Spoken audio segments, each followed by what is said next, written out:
Hey guys, welcome back to my YouTube channel. तो आज का टॉपिक है चाइल्ड वैक्सीनेशन के ऊपर। एक छोटा सा इंजेक्शन और आपका बच्चा बड़ी बड़ी बीमारियों से सेफ हो सकता है।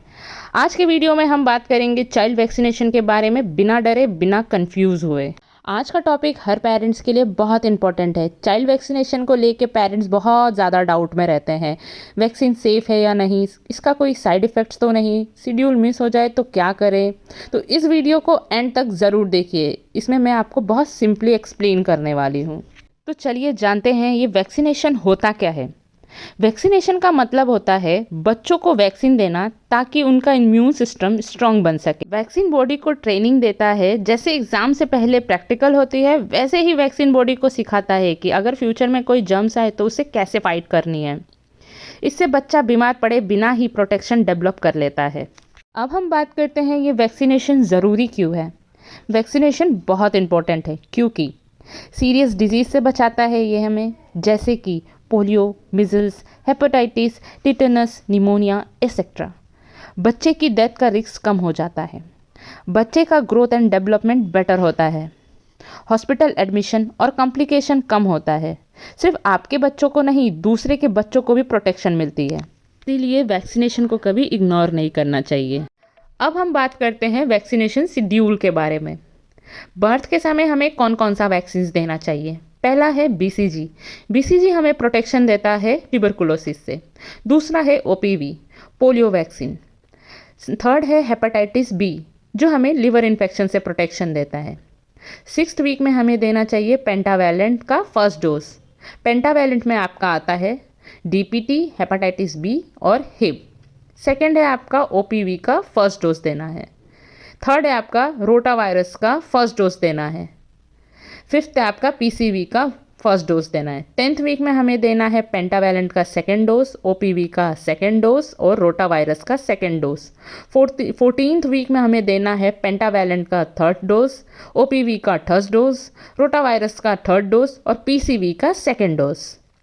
9th मंथ में हमें देना है एमआर का फर्स्ट डोज।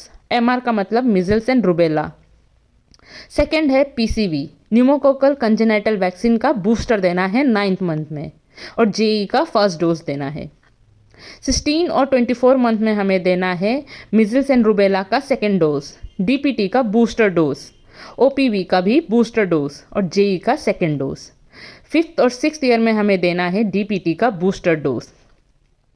10th ईयर में देना है हमें टिटेनस और डिप्थीरिया। जब बच्चा 16 ईयर का हो जाए तो हमें देना है टीडी का बूस्टर डोज।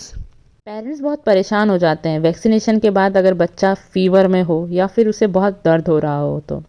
देखिए, माइल्ड फीवर एक नॉर्मल इम्यून रिस्पॉन्स होता है। जो इंजेक्टेड एरिया है, अगर वो पेन हो रहा हो तो ये नॉर्मल है।